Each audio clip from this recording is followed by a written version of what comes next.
Naijapu is here in the home of astute businessman, Mr. Dominic Emene. We're here to find out a lot about this man. We're here to talk about the man, the businessman, and the family man. Mr. Dominic, can you give us a brief rundown, intro about who the man Dominic really is? Your early days, how you grew up, where you grew up, and then how you found yourself in Sweden. Take us through this journey. Well, thank you very much. My name is Dominic Emene, and I'm from Nigeria. I'm basically from Abia State. I grew up in Lagos, and I schooled in Lagos, and I socialized a lot in Lagos. And my early days in Lagos, I was fortunate to be around Silverbelt entertainment in Lagos, Ben Bruce, all when all these artists that were coming to Lagos, Shalaman, and all those things. I was part of that. I was in the early days. I was very young, but I was moving with them because one of them, Amoefu, was my cousin. Also, I was really, in all their shows. I was in the National Theatre those days. So then, at the end of the day, I found myself in Sweden in 1992, and when I came to Sweden, I still have this social thing on me. And after 6 months in Sweden, I think I found myself running a club in Sweden.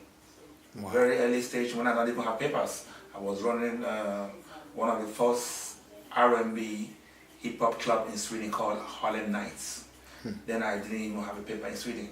How I did it, I didn't even know. Wow. But the club was really going on for 2 years. Every Friday, Harlem Night, the place is still today in Kungsgatan 65. In fashion. That's the first club I was running. Yeah.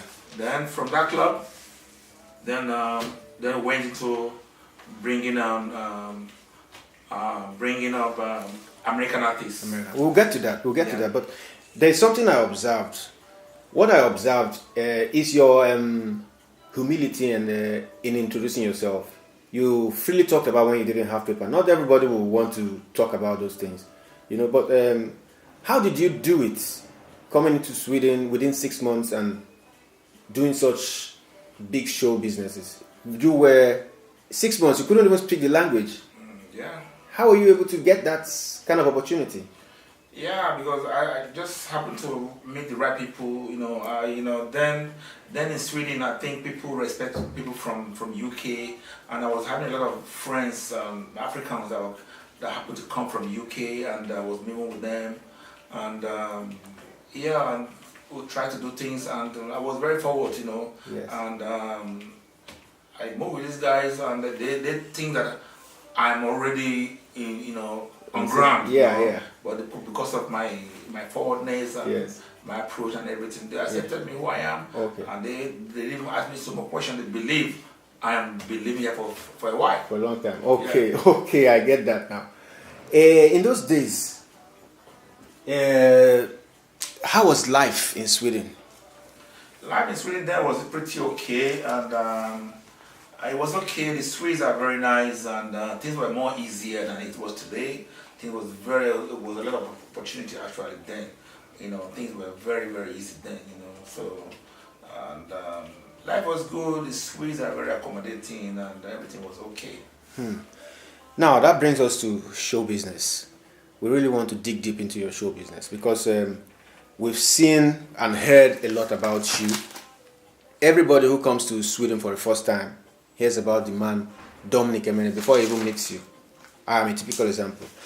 It was said that in those days you ran Harlem Nights in a club called Club Fashion. That was in the early years, and you brought in the likes of Busta Rhymes, Mary J. Blige, Snoop Doggy Dogg, Casey and JoJo, Jay-Z, Redman, Method Man, Usher Raymond, and the list goes on. Talk to us. How was it? Was it difficult bringing in this artist, and how did you pull this as a Nigerian living in Sweden?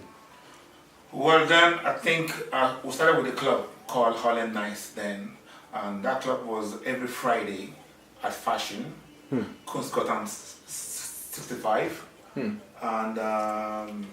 then we approached the guy.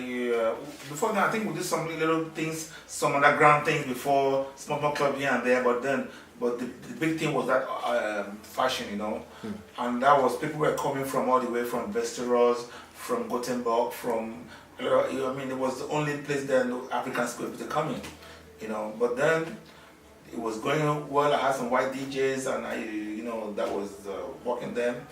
It was going well until after a while, they were becoming too many Africans. They were not buying drinks, and the club owner became start come worried. Oh no, we're not making money here, but you are making money on your dog because the place to be packed. But they were not buying drinks; they would just come to dance. So I don't know. It didn't go after. After about 2 years, it didn't go so well. The guy told us, no, we have to stop this thing. They're not making money on drinks. So from there, another there came in and so let's just start bringing artists. So we started, I think it was maybe Redman was the first one that we brought. Bring Redman, bring all these artists. Then we're doing this thing with our own personal money. We're not really getting sponsored. So that was where the whole problem comes, because the early stage, most of the white people that were doing this thing, they were bigger companies that were doing this thing. So we don't do this with our own small revenue, because then the American artists were a little bit more easier to deal with than the Afrobeat artists today, because then their money wasn't that so big. It was about with $5,000, then you can bring an artist, $10,000 you can bring an artist, and everything goes smooth. Yeah. So we did that. I did that for quite a couple of times. Then the last show I did after that, then things wasn't going fine. Then I stopped, and then I went back to okay, now let me get a proper job now. That was when I one day I just found myself into the transport business. We'll get to the transport business in a bit. The show business, when you were doing these shows, when you were bringing these artists, were there other Nigerians doing this business? No. There was absolutely no Nigerians. So you were the first Nigerian? I was the only one. There was one Nigerian guy that I used to work with, Ricardo, but he was based in UK. He used to come here once in a while, but there was no Nigerians here. In Sweden? That was into that. I only collaborated one time in a fashion with a Gambian guy, but when it comes to the artists, there was nobody. In those days, those were the days of Dr. Alban. Yeah. Were you guys ever in contact? Yeah, Dr. Alban was doing his own thing. He was, his music was more into the white music. Okay. And he kind of a little bit scared of mingle so much with the black people. So he was more into the white crowd. So he believed that that's where the money is and that's where his future is. So he was doing his own thing, basically into the white crowd. So you pioneered show business for Nigerians here in Sweden? Definitely. In those days, were there so many Nigerians coming to your shows, or was it just Africans? It was Africans, basically. Then it was even more Somalians then. There was more Somalians? It was Somalians used to come to the show. Okay. Somalians, Ethiopians. There were more Somalians then. That used to come to that. Okay. So after that period, you took a hiatus from show business and then you went to transport business. Yeah. Tell us about that journey. Yeah, and the way it happened by this, I had a van. I had this American sugar van. I used to have those days. I used to pick up my artists and all those things. Yes. So one day I have one Swedish friend that he told me, you have this van. I have this my in-law. He has a company and he's always in need of his he's working in a DHL and he needed somebody to help him. Why don't you use this car? To use your car. You can take things. Go have this guy. He always need people. Yes. I said okay. Then I met the guy. The guy was okay, fine. Then I didn't even know that you need to even have a piston for you to even get do a dream. Then he just told me okay. Then I have the company ready. I just started, but then he never even asked me for my piston.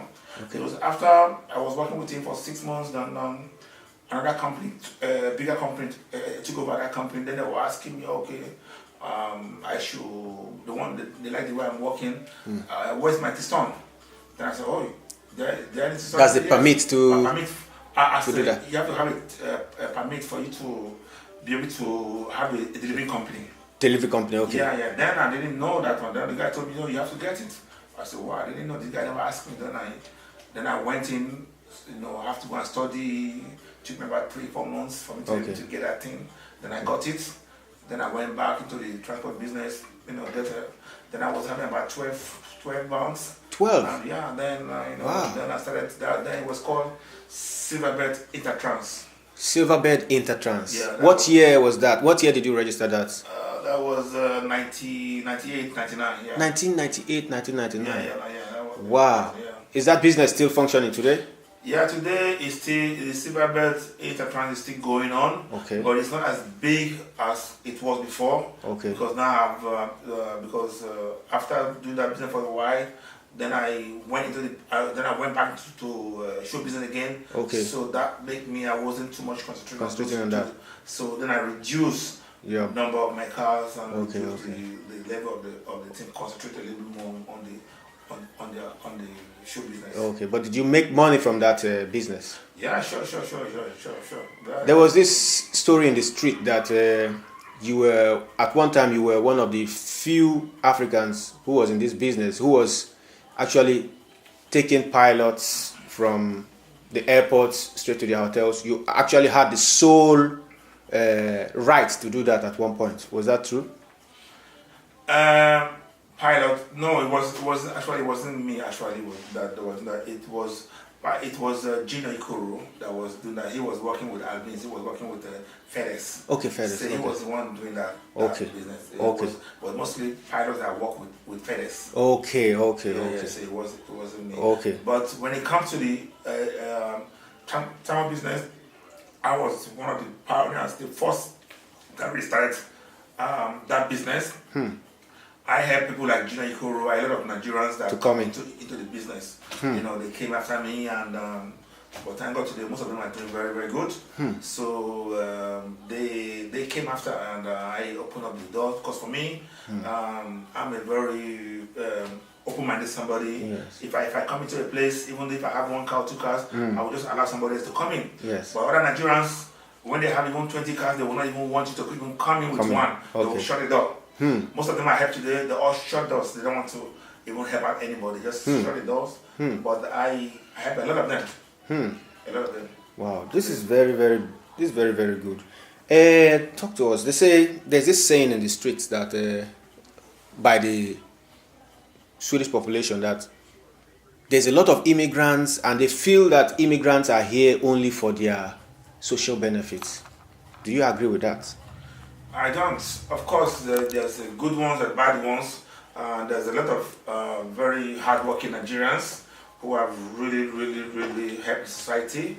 I'm one of them. I know some of them that have been working that I've never even. I don't even know what they call, since I came to this country, I don't even know what they call social drug. I don't even know what they call even boundary drug. I don't even know those things like that. I've never wanted to, get any kind of, I don't even know how to apply to things like that, because from the one I've been working, I've been doing my own things. I've been, and I know a lot of other Nigerians who are doing like that too. So of course there's other people who live on those things like that. So I don't think, there's so many hardworking Nigerians. Of course, there's also bad ones too that are doing all kind of things too. Yes, let's move on to your hiatus and then back to show business. So you took a few years out of show business, you went into transport business, and then came back into show business, but this time Afro show business. Tell us about that. Yeah, I think it was when I became president of Nigerian Union, and that was what year? Yeah, that was 6 years ago. 6 years ago should be 2012. 12, yeah, sure. When I came, so then when I became the president, me, I'm not the president that like to do speech and all this kind of stuff. It's not my line. I'm a social person actually from the beginning. I'm not president that will come and do seminar and do, do all the kind of seminar talking and all this. It's not my line. Okay. So I'll go into where I know myself. So when we did our Independence Day or any event, I make sure that event blow up. We did it in a nice way, being in a bigger form. So I turn around Nigerian Union parties to something big. It became one of the biggest events in Sweden. So everybody, all Africans were looking forward for the next Nigerian Union parties. So it was from there I found out, people are really enjoying this kind of Afrobeat music, and people are coming at this. That means that there's a lot of people who doesn't know, they don't even know where to go. I mean, they're just suffering at home. They can't go to the normal parties. They want to come to this African gathering where they can just come out and show up and dress up and relax and be respected and regarded. So that was I found, wow, this is okay. It's going that we have people who are missing something. So from there I found out, okay, maybe I should do something. Being in the union, if you organize something, even if you have an idea, you have to get permission from the executive, from the members. You can't do things on your own. You need to get permission from from your executive. So there's a lot of things I had to do, but I can't do it under the union because of you need to take permission from the executive. So then I said, okay. Then I said, I think people are really, there's something that's missing somewhere in society. Maybe we should be able to create something. Then I said, no, I didn't want to go into club business. I know how club business was. It's too demanding. It's too much work every week, every weekend. I said, maybe it's time to do something at an event. We could do something once in a month, once in 2 months.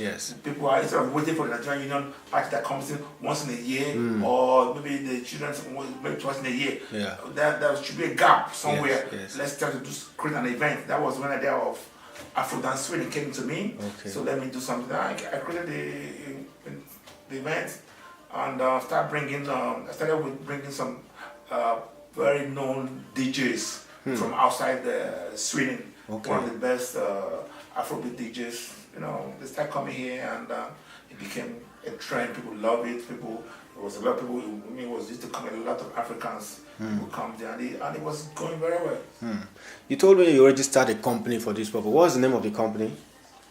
For the Afro-African events. Yeah, it was Afro Dance Sweden. Afro Dance Sweden. Okay. Afro Dance Sweden. But before then, used to be Silverbird Sweden. Silverbird Sweden. Yeah, I used to have Silverbird Sweden, Silverbird Productions.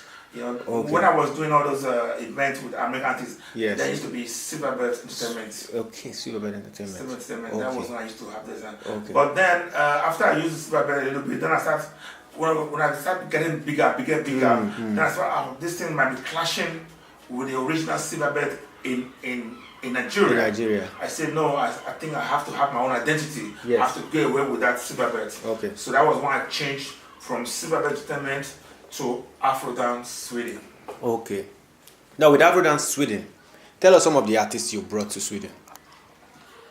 Well, I brought KC, I brought Duncan Mighty, I brought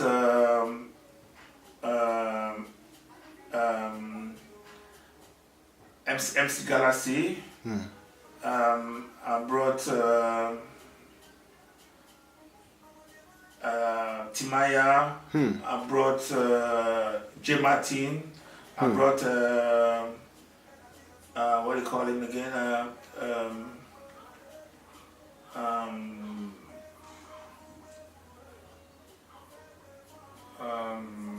What is this guy?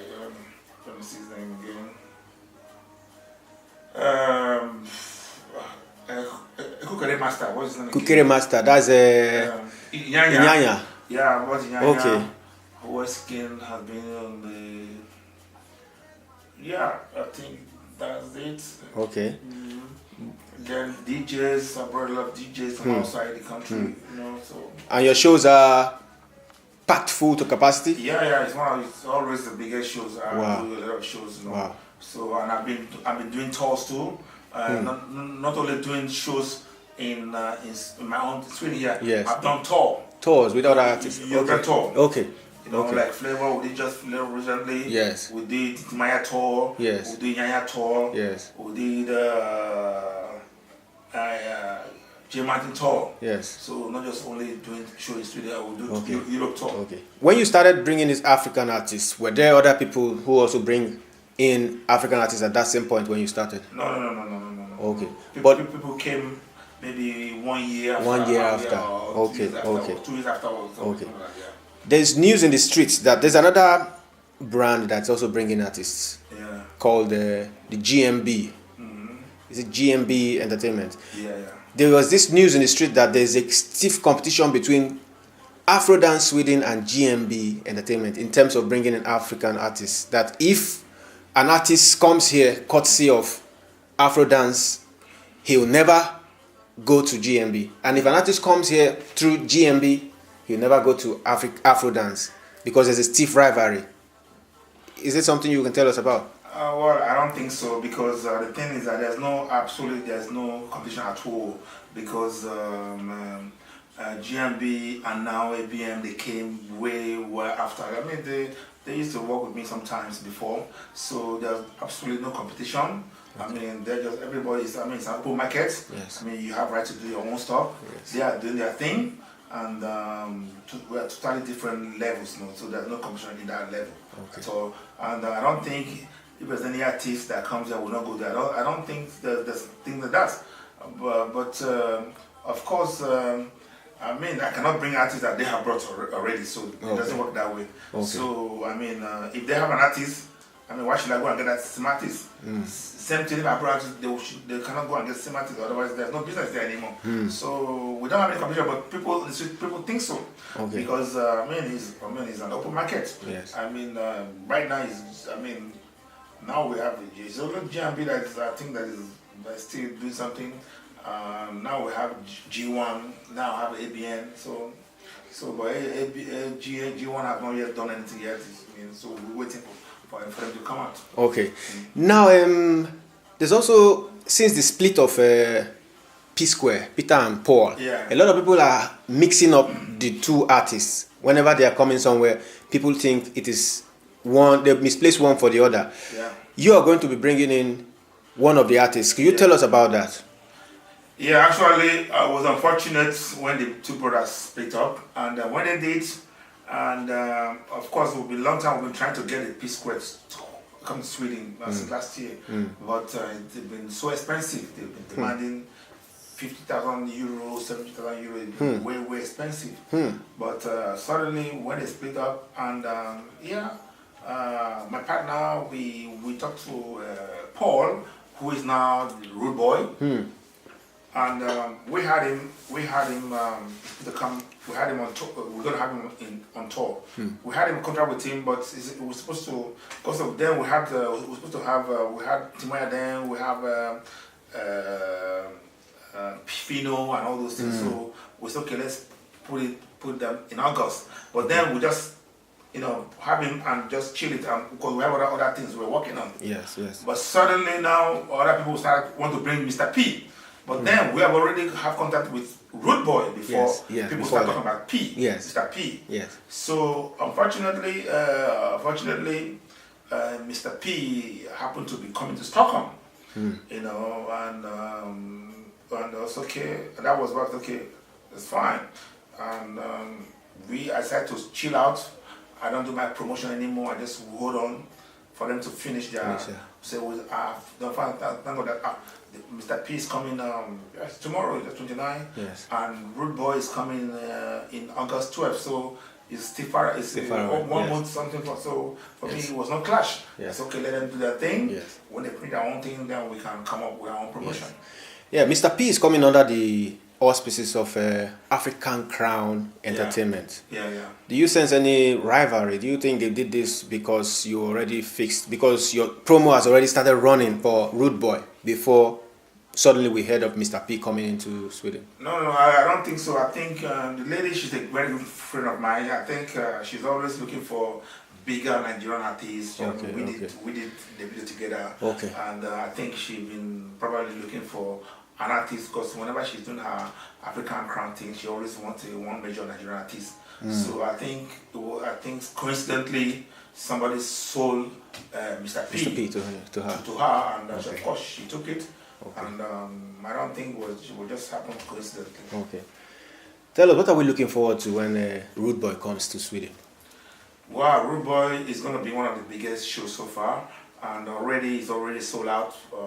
Well, because this is going to be an outdoor party we plan to do, and it's going to be on Sunday, very unusual, and to do something on Sunday. Although I've done something before on a weekday, Thursday, and it went okay. So this is going to be kind of a summer party, you know, and it's going to be something very unusual. Okay. In the past, when we talked, you told me that you're not making a lot of money from show business. So why are you still doing show business? Yeah, because of that's why if you see now, I started to do collaboration now with like Ruben. I'm doing collaboration with No Legal. Okay. Because they have kind of their own base, and they have this kind of switch crowd and things like that. And so with that force together, we could do something better that we can able to get a better crowd and a better deal with the venue and everything. So because of why we're not making so much money, because of the Nigerian artists are just too expensive. I wrote that one time. I wrote that one time in my comment on Facebook that this thing does not go like it, because I think what happened was that if an artist now, if we, maybe my team now want to get an artist now, and the artist tells me, okay, I want $5,000 plus everything going to be like $10,000, all the costs and everything. I said, no, it's too much. I said, no, it's going to be like 7,000. Then somebody else will just go there and say, okay, I will take it, you know, and take it. So this is where all these things, you know, like that become more expensive. And at the end of the day, I mean, who is going to do this? And sometimes most of the people who are doing this, who are trying to do this tour, they don't do show themselves. Because if you do show yourself, then you know that it doesn't work that way. Because when you come and you get an artist and you sell it to somebody else, you have never done a show. When you do a show, then you know that this thing does not work with this kind of price.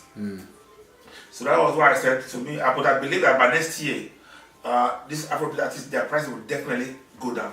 Because it doesn't work like, because nobody is ready, because all the promoters are tired right now. Because nobody's ready to go and pay so much money anymore. Me, basically, I'm not paying that much anymore to any artist now. Because Rude Boy, I'm doing a good price. Other ones, when it's not a good price, there's no point doing it. Yes, you are one of the most popular Nigerians in Sweden, no doubt. I think after Dr. Alban, you're the next person people talk about. And then a lot of people used to say that he's a rich man, he's a very wealthy man, he's one of the first Nigerians who delved into business in Sweden. He has made money in the past, but now he's broke. Are you broke, Mr. Dominic Emene? Well, it depends on what they mean by broke. Yes, well, as a business, when you do business, in the business you can always make mistakes. Things can go wrong, you can go down. Well, I don't know what they mean by broke, because they are not in my pocket, they are not in my bank.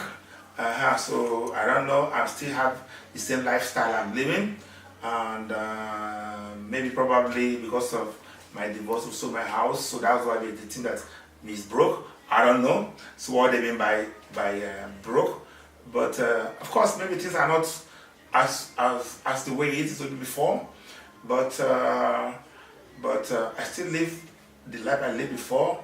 I still have everything I do. My life have not changed. You know, life have not changed. So I don't know what they mean by broke. Okay, maybe because you're no longer in the villa. But tell us, would you like to tell us why the divorce with your wife? Well, it's a personal issue, you know. Sometimes things go like that, you know, but that's very personal. So it happens. She regrets. And still, I mean, you know, she's a very nice woman. We're very good friends today, and I respect her so much. Okay. Now tell us, the man, Dominic Emene, the family life. What kind of relationship do you have with your family, your kids? Oh, my kids, I have a very good relationship with my kids. I have beautiful daughters, you know, and a son, and we are doing great. And I have a very good. You see, I've been a father. You know, that's